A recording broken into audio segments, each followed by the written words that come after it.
Hello दोस्तों, कैसे हैं आप सब। और हम अपने पॉडकास्ट की शुरुआत कर रहे हैं हिंदी में भी। और जिस पुस्तक का चयन हमने किया है उसका नाम है भारत की खोज, जिसके रचयिता हैं जवाहरलाल नेहरू। जैसा कि आप सब जानते हैं, जवाहरलाल नेहरू भारत के पहले प्रधानमंत्री थे। साथ ही में वह उन चुनिंदा राजनीतिज्ञों में से एक थे जिनके कलम की शक्ति बहुत ही ज़्यादा बेहतर थी, जो बहुत बेहतर तरीके से अपनी बात को कलम के माध्यम से लिखने में सक्षम थे। जवाहरलाल नेहरू ने इस पुस्तक को अहमदनगर में बिताए अपने जेल के समय में लिखा था। और एक तरीके से आप सोचें तो यह भारतीय राष्ट्रीय आंदोलन का अंतिम पड़ाव है। या यूं समझ लीजिए कि नेहरू के अपने जीवन में तीन बड़े उनके काम रहे। एक पुस्तक जिसे हम जानते हैं ग्लिम्पसेस ऑफ वर्ल्ड हिस्ट्री के नाम से। एक पुस्तक है उनकी अपनी आत्मकथा, ऑटोबायोग्राफी, जिसका वो एक दूसरा वर्जन भी लिखना चाह रहे थे पर लिख नहीं पाए थे। और क्योंकि उनके जीवन में काफ़ी उतार चढ़ाव आए, उनकी पत्नी नहीं रही, फिर वह विश्व के अलग अलग प्रश्नों पर सोचने लग गए। और फिर जो तीसरी पुस्तक उन्होंने लिखी, इसका नाम था डिस्कवरी ऑफ इंडिया, जिसे हिंदी में अनुवादित किया गया है, एनसीईआरटी के माध्यम से भी किया गया है। साथ ही साथ इसके अन्य संस्करण भी मौजूद हैं। उनकी जो अनुवाद हुआ है वो संक्षिप्त है। मतलब कि अगर अंग्रेजी की पुस्तक में किसी एक अध्याय को ज्यादा पन्नों में लिखा हुआ आप पाएंगे, तो हिंदी के संस्करण में पन्ने घट जाएंगे, शब्द भी घट जाएंगे। साथ ही साथ हो सकता है कि कुछ पैराग्राफ या कुछ बीच की बातें हट गई हों। लेकिन जो निचोड़ है, उस निचोड़ को हिंदी के संस्करण में उसी प्रकार से बरकरार रखने का प्रयास किया गया है जैसा कि हमें अंग्रेजी के संस्करण में मिलता है। भारतीय राष्ट्रीय आंदोलन और जवाहरलाल नेहरू, इन दोनों के संबंध में भी इस किताब को समझना जरूरी है। वो इसलिए हर एक राष्ट्रवाद किसी न किसी रूप में राष्ट्र के एक विचार को मजबूत, सुदृढ़ और उसे एक नए प्रकार का इतिहास देने का प्रयास करता है। चूंकि अंग्रेजों का ये मानना था कि उनके आने से पहले भारत नाम की कोई जगह थी ही नहीं, भारत नाम का कोई राष्ट्र नहीं था, और भारतीयता की भावना बिल्कुल भी नहीं थी। अंग्रेजों का यह तर्क था कि उन्होंने रेलवे लाइनें बिछाकर, अलग अलग जगहों पर अपनी प्रेसिडेंसीज बनाकर, म्युनिसिपल कॉरपोरेशन बनाकर, उद्योग लगा के, जो अलग अलग रजवाड़ों पर जीत प्राप्त करके एक संगठित रूप में जो एक ढांचा दिया, उस ढांचे के फलस्वरूप भारत नाम का देश उत्पन्न हुआ। संक्षिप्त में अंग्रेजों का यह तर्क था। साथ ही साथ उस जमाने में काम कर रहे बहुत सारे विचारकों का ये मानना था कि यदि भारत अपने आप को एक राष्ट्र की तरह देखता है, या ऐसे लोग हैं जो भारत को एक राष्ट्र मानते हैं, तो ये राष्ट्र के विचार, राष्ट्र की संकल्पनाएं और राष्ट्रवाद के चरित्र पर एक गंभीर प्रश्न है। क्यों है? क्योंकि भारत में कई प्रकार की पहचानें थी, कई प्रकार की भाषाएं बोली जाती थी और आज भी बोली जाती हैं। कई तरह का पहनावा, पोशाक, खान पान था। ऐसे विविधता से भरे हुए किसी भूमि के एक क्षेत्र को एक राष्ट्र कहना, ये पश्चिमी दृष्टिकोण या यूरोप केंद्रित दृष्टिकोण के अनुसार गलत था। तो जवाहरलाल नेहरू जब भारत एक खोज नाम की पुस्तक का निर्माण कर रहे हैं अपने जेल के दिनों में, तो वो सिर्फ अपने अकादमिक जरूरत या उनके अंदर जो एक प्रकार का विचार आता है कि मुझे कुछ लिख देना है, मैं लेखन के माध्यम से अपने मन के विचारों को बेहतर करना चाहता हूँ, स्पष्ट करना चाहता हूँ, हमें इस लेंस से या इस दृष्टिकोण से इसे नहीं समझना चाहिए। क्यों? क्योंकि नेहरू एक राजनेता भी हैं, और उस राजनेता ने इस काम को ऐसे लिया कि मुझे भारत को तो खोजना ही है, मैं भारत की खोज कर रहा हूँ, तो मैं भारत को खोज रहा हूँ। लेकिन भारत को खोजते खोजते वो स्वयं की भी खोज कर रहे हैं, और अपनी खोज करते हुए कि वो भारत से कैसे जुड़े हैं, किस प्रकार से जुड़े हैं, वो दरअसल भारत को उसकी खोई हुई पहचान आज के समय में नए जरूरतों और नए मांगों से जोड़कर उस पहचान को प्रासंगिक बनाने का कार्य भी कर रहे हैं। तो हमें नेहरू के भारत की खोज को इस बड़े दृष्टिकोण से समझने का प्रयास करना चाहिए। एक ये बात भी मैं आप सबके साथ साझा करना चाहता था। एक और प्रश्न हो सकता है, कई सारे श्रोताओं के मन में आए कि मैंने इसी पुस्तक को क्यों चुना। ऐसा नहीं है कि हमारे पास और पुस्तकें नहीं हैं जिनके माध्यम से हम शुरू कर सकते हैं। जैसे मान लीजिए, हम चाहते तो हम लोग हिंद स्वराज से भी शुरू कर सकते थे। गांधी जी, नेहरू जी उन्हें अपना गुरु मानते थे। अपने एक तरीके से उन्हीं के साथ उन्होंने राजनीति करना नए सिरे से सीखा। हम चाहते तो हम भारत के संविधान से भी शुरू कर सकते थे, लेकिन हम, या मैं और मेरे साथ जितने लोग जुड़े हुए हैं इस बड़े कार्यक्रम में, हम लोगों ने भारत की खोज से क्यों शुरू किया है। तो इसका उत्तर भी कई प्रकार से मैं दे सकता हूँ। पहला तो ये है कि आज के समय पर हम फिर उसी प्रश्न से रूबरू हुए हैं कि भारत और भारतीय, इसका अर्थ क्या है। क्या भारत सिर्फ एक जमीन का टुकड़ा है, एक बॉर्डर है, एक नक्शा है? और क्या भारतीय होने का मतलब है किसी एक खास धर्म, किसी एक खास विचार को मानना, उसे बढ़ावा देना? या फिर भारत का अर्थ कुछ और है, भारतीयता का अर्थ भी कुछ और है? ये पहला। दूसरा, हम भारत से कैसे जुड़ें और हम भारत को कैसे समझें? ये प्रश्न प्रासंगिक है। जितना ये 1940 के समय में प्रासंगिक था, उतना ही ये आज के समय पर भी प्रासंगिक है। एक तो ये दूसरा प्रश्न बनता है। तीसरा ये है कि नेहरू ही क्यों? देखिए, 2010 से ही ये ज्यादा बढ़ चढ़ कर आने लगा था। हालांकि जब मैं स्कूल में, विद्यालय में पढ़ाई कर रहा था, उस समय भी नेहरू की आलोचना काफी होती थी। अक्सर महान व्यक्तियों को इसका सामना करना पड़ता है। जितना ज्यादा वो महान होते हैं, उतने ही आगे की पीढ़ियां उन्हें आलो उनकी आलोचना करने में कोई कसर नहीं छोड़ती। क्यों? क्योंकि वो महान व्यक्ति अब जीवित नहीं है कि वो उनकी आलोचना का जवाब दे सके। दूसरा, जिस युग में और जिस देश में और जिस समाज में पढ़ाई लिखाई को लेकर रिश्ता बड़ा कमजोर है, जहाँ पे रटंत विद्या पर ज्यादा जोर हो, या केवल एग्जाम में नंबर प्राप्त करने पर ज्यादा जोर हो, वैसे देश में और वैसे समाज में झूठ फैलाना बहुत आसान काम है। तकनीकी उपकरणों ने जिस प्रकार से संचार के माध्यमों में एक क्रांतिकारी परिवर्तन किया है, जिसे हम आज देख रहे हैं। दूसरा, इसी से छोड़कर कि भले ही हमारे खरीदने की क्षमता बहुत कम हो चुकी हो, या हमारे एक तरीके से हमारी अर्थव्यवस्था उस संरचनात्मक परिवर्तन को प्राप्त नहीं कर पाई हो जो उसे प्राप्त कर लेना चाहिए था 1990 में, लेकिन हमारे रिचार्ज करने की क्षमता पूर्णतः बनी हुई है। और रिचार्ज के माध्यम से हमें बेकारी करने में मजा भी आने लगा है ना? बहुत सारे लोग ऐसे भी हैं। तो इस प्रकार के तकनीकी रूप में बड़े समाज में, जहाँ संचार के माध्यम बहुत आगे बढ़ चुके हैं, वहां पर किसी व्यक्ति के बारे में झूठ फैलाना और सरल है। नेहरू इसके एक प्रकार से भुक्तभोगी रहे हैं, जिनके बारे में ये किया जा रहा है। अगली बात कि 2012 के पश्चात, और फिर हम देखते हैं कि 16 आते आते, 20 आते आते, जवाहरलाल नेहरू को ही भारत की सभी समस्याओं का प्रमुख कारण बनाकर भी प्रस्तुत किया जा रहा है।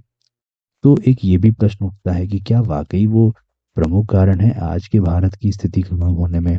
इससे भी हमें गुजरना चाहिए। प्लस मैं इसमें और भी जोड़ना चाहूँगा कि चूंकि मैं अकादमिक जगत से हूँ और मेरी पढ़ाई दिल्ली विश्वविद्यालय और जवाहरलाल नेहरू विश्वविद्यालय से हुई, मैंने उन तमाम अकादमिक डिग्रियों को प्राप्त किया, सर्टिफिकेट्स को प्राप्त किया, जिसके बतौर पर मैं कन्विक्शन के साथ, एक डंके की चोट पर कह सकता हूँ कि मेरी समझदारी बेहतर है कुछ मामलों में। वहाँ पर भी हम लोग जब ग्रेजुएशन कर रहे थे या बीए और एमए कर रहे थे, तो नेहरू की आलोचना करना एक प्रकार से सबका शौक था। ये मैं निजी स्तर पर पहले जानता था, मैं सार्वजनिक कर रहा हूँ। मतलब कि हमारी जो अध्ययन की सामग्री थी, उस सामग्री में पहले कभी किसी जमाने में कहा जाता था कि अगर आप पॉलिटिकल साइंस की पढ़ाई कर रहे हैं तो दो पुस्तकें आपके लिए पढ़ना सबसे जरूरी है। पहला था भारत का संविधान, और दूसरा था भारत की खोज या डिस्कवरी ऑफ इंडिया। हालांकि जब मैं पॉलिटिकल साइंस कर पढ़ने पहुंचा तो ये दोनों पुस्तकें ही गायब थी। भारत के संविधान में हमें थोड़ी बहुत बातें बता दी जाती थी, थोड़ा सा ग्रैनविल ऑस्टिन पढ़ा दिया गया, और उसके बाद कहानी खत्म। क्योंकि आमतौर पर जो अच्छा विद्यार्थी है वो और रीडिंग्स पढ़ेगा, परंतु मुख्य तौर पर नहीं ही पढ़ते थे बच्चे। दूसरा ये था कि डिस्कवरी ऑफ इंडिया पूर्णतः गायब थी। मतलब कि कोई नहीं उस किताब को पढ़ रहा था या उसे समझने की कोशिश कर रहा था। अब एक एक ग्रेजुएशन के विद्यार्थी के कई कारण हो सकते हैं कि एक तो उसे प्रेरणा नहीं मिल रही होगी कि भाई पढ़ो। दूसरा हो सकता है कि किसी शिक्षक ने कभी उतना इच्छुक होकर इस पे ऊपर बात करने, इसके ऊपर रीडिंग सर्कल बनाने या इससे रिलेटेड कोई डिस्कशन कराने के बारे में कोई जद्दोजहद नहीं की। तीसरा ये भी हो सकता है कि ये किताब बहुत ही मोटी किताब है, तो वो भयभीत कर देती है आपको कि इतनी बड़ी किताब खत्म करने में 4 साल लग जाएंगे। है ना, जो मैंने आपसे कहा कि जहाँ पठन पाठन का कल्चर है कि आपको नंबर रट लेने हैं, मतलब सिर्फ और सिर्फ आपको नंबर प्राप्त कर लेने हैं, रट के जाओ, एक sine theta cos theta tan theta इसी में घुसे रहो, तो जाहिर सी बात है कि पढ़ने को लेकर एक धैर्य या धीरज रखना और उस धीरज के साथ एक विश्वास होना कि हम किसी मोटी पुस्तक को भी खत्म कर सकते हैं, ये क्षमता और इस प्रकार का एक विश्वास होना, कॉन्फिडेंस होना अपने आप में कई सारे विद्यार्थियों में नहीं होता। और क्योंकि सिलेबस में भी नहीं है तो इसे पढ़ने की जरूरत ही क्या है, ये एक कुछ प्रमुख कारण मुझे नजर आते हैं। लेकिन बड़ा कारण ये है कि उन पठन की सामग्रियों में नेहरू की आलोचना प्रबल थी। मसलन आर्थिक विषयों पर नेहरू की नीतियां कैसे खराब हुई, या नेहरू किस प्रकार भारत में एक निष्क्रिय पूंजीवादी क्रांति लाने का प्रयास कर रहे हैं, तो नेहरू दरअसल बूर्जवा के एजेंट हैं। सरल शब्दों में कहूँ तो इस प्रकार का सोच रखना, या नेहरू के हिस्टोरिकल ब्लंडर्स क्या रहे हैं। और बहुत ज़्यादा फोकस होने लगा कि हमें राष्ट्रवादी जो विचार है, जो ये ज़रूरत नेहरू ने समझी थी कि राष्ट्रवाद को प्रमुख रखना है, राष्ट्रवाद के माध्यम से बहस करनी है और एक बड़ी इकाई के रूप में भारतीयता और भारत के राष्ट्र के विचार को प्रबल बनाना है। ये जो उनका राजनीतिक विमर्श था, जिस पर आज मुझे लगता है 2025 में बैठे हुए, जिस पे बहुत गंभीर अ, अध्यापन, शोध और अध्ययन किया जाना चाहिए था, उसकी जगह एक दूसरा रास्ता अपनाया गया जहाँ पर हमने राष्ट्र के कण जो हैं, उन कणों की राजनीति, उन कणों के मुद्दे, उन कणों के दृष्टिकोण से बड़े राष्ट्रीयता के विचार की आलोचना करने का जो पैमाना हमने शुरू कर दिया, वहां से थोड़ा सा नुकसान जरूर पहुंचा इस पूरे विचार पर, इस पूरे राजनीतिक कार्यक्रम पर। कुछ नाम अगर मैं लेना चाहूँ तो शुक्र है कि अकादमिक जगत अभी बचा हुआ है जहाँ पे डिफेमेशन का केस इतनी आसानी से नहीं लगता। लेकिन जैसे बहुत बड़ा नाम है Partha Chatterjee, subaltern school of thought से हैं, पॉलिटिकल साइंटिस्ट रहे, आईआर पे भी एक अच्छी समझ है उनकी, और हिस्ट्री ऑफ द प्रेजेंट के माध्यम से वो लिखते हैं। अगर हम उनकी नेशनलिस्ट थॉट या कॉलोनियल वर्ल्ड को पढ़ें, या अ पॉसिबल इंडिया पढ़ें, या the nation and it's fragments पढ़ें, इन तीनों पुस्तकों में, और ये तीनों पुस्तकें ओमनिबस के रूप में मौजूद हैं, इन तीनों पुस्तकों में उन्होंने एक प्रकार से ये समझाने का प्रयास किया है कि नेशनलिस्ट एलीट, या जो हमारा राष्ट्रवादी अभिजन था औपनिवेशिक भारत में, वो किस प्रकार राष्ट्र की एक संकल्पना को प्रस्तुत करता है, कैसे वो पूरे के पूरे वार्ता, जिसे अंग्रेजी में डिस्कोर्स कहा जाता है, उसको कंट्रोल करता है, और जो ये छोटे छोटे फ्रेगमेंट्स का अपना विचार था, उसे कैसे अपने साथ समाहित करता है, लेकिन वो काम दरअसल अपने अभिजन के रूप में ही कर रहा है। इसके ऊपर उन्होंने बड़ा अच्छा अध्ययन किया है। और उसमें ईश्वरचंद विद्यासागर, रामकृष्ण परमहंस, विवेकानंद, विद्यालंकर साहब से लेकर नेहरू जी उन्होंने लेखन किया है। तो एक ये हमें दिखता है कि एक ये स्कूल ऑफ थॉट था। जो मार्क्सवादी विमर्श था, वही मार्क्सवादी विमर्श जहाँ पर एक ज़माने में भारतीय संविधान की आलोचना भी कर दी जाती है, उस मार्क्सवादी विमर्श में भी नेहरू को आलोचना से ही देखा जा रहा है। और दक्षिणपंथी जो विमर्श था, जो अकादमिक रूप में उतना मजबूत नहीं होता है, कि उस जिस प्रकार की डेप्थ और थिंकिंग चाहिए, दक्षिणपंथी विमर्श भारत में, मैं कहना चाहूँगा, इसे आप पूरे विश्व के ऊपर लागू मत कीजिएगा, भारत में मैं ज़रूर कहूँगा कि दक्षिणपंथी विमर्श अकादमिक रूप से दिवालियेपन का शिकार है। और वो चाहता है कि वो बहुत ज़्यादा अकादमिक दिखे और समझदारी वाला दिखे, परंतु वो दिख नहीं सकता, क्योंकि वो अपने साथ अपने प्रश्न स्वयं पर नहीं लाता, वो केवल दूसरों पर प्रश्न करना जानता है। और अगर हम पश्चिम के दक्षिणपंथी विमर्श को देखें, तो वो स्वयं पे भी प्रश्न करते हैं और विपक्ष पर भी प्रश्न करते हैं। तो भारत में हमें ये थोड़ा कम दिखता है, इसीलिए वहाँ जो राइटिंग्स हुई हैं, वहाँ पर सिर्फ आपको नेहरू की एक किरकिरी वाली आलोचना नजर आती है।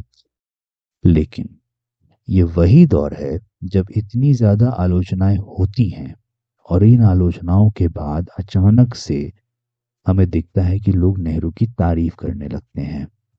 हमें दिखता है कि वो तमाम इतिहासकार और राजनीतिक विशेषज्ञ, राजनीति विज्ञान के दिग्गज लोग, जिन्हें पहले उतना ज्यादा आवाज या उतनी ज्यादा इज्जत जिनको नहीं प्राप्त थी, उनके बातों को और सुना जाने लगता है।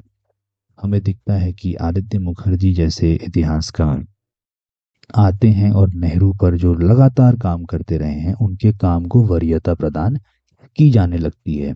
हमें ये भी दिखता है कि वो तमाम लेखन, फिर चाहे वो पार्थ चटर्जी का हो या सुनील खिलनानी का हो या मानस फिराक भट्टाचार्य जी का हो, किसी का भी लेखन हो जहाँ पे नेहरू के साथ एक अच्छी गुफ्तगू भी चल रही है, उस पे भी हमें दिखता है कि लोग खोजने लगते हैं कि कैसे नेहरू एक बहुत ही कमाल के राजनेता थे। तो ये एक टर्न आया है, एक ऐसा मोड़ आया है हमारे विमर्श की दुनिया में, भारत में, जो मजबूर करता है कि नेहरू से ही शुरू किया जाए। और सबसे बड़ी बात, जो ये भारत का विचार है, इस विचार को अगर मैं गांधी जी को ना लाऊं, अंबेडकर साहब को ना लाऊं, सरदार पटेल को ना लाऊं या भगत सिंह को भी ना लाऊं, अगर मैं ऐसे किसी भी चिंतक को, विचारक को नहीं लेके आता, मैं अगर सावित्रीबाई फुले को ना लाऊं, मैं अगर ज्योतिबा फुले को ना लाऊं, तो मैं नाइंसाफी कर रहा हूँगा। लेकिन एक ऐसा व्यक्ति जो सभी बड़े नेताओं के मरने के बाद मेहनत से देश को आगे बढ़ा रहा है, चला रहा है और भारत के इस विचार पर सबसे बड़ा दर्शन दे रहा है, तो वो और कोई नहीं है, वो जवाहरलाल नेहरू हैं। तो नेहरू का भारत की खोज मेरी नज़र में आज के समय पर सबसे ज़्यादा प्रासंगिक पुस्तक है, जिससे हमें एक वैकल्पिक अध्ययन, वैकल्पिक अकादमिक विचार रखना चाहिए, और इसीलिए मैंने भारत की खोज पुस्तक का सहारा लिया है। तो ये पॉडकास्ट और ये जो हमारी बातचीत होगी, ये हिंदी और अंग्रेजी दोनों में होगी। हिंदी के लिए मेरे पास संक्षिप्त संस्करण है और अंग्रेजी में मेरे पास पूरी पुस्तक मौजूद है। तो बहुत जल्द मैं आपसे फिर मिलूंगा इसके सबसे पहले चैप्टर के साथ, जिसपे थोड़ी बातचीत मैं आपको संक्षिप्त में कहूंगा। हालांकि जो दूसरा चैप्टर है इस पुस्तक का, वो ज़्यादा बेहतर चैप्टर है, तो हमारे लिए उससे गुजरना ज़्यादा अच्छा विकल्प होगा। मिलते हैं बहुत जल्दी नेक्स्ट पॉडकास्ट में।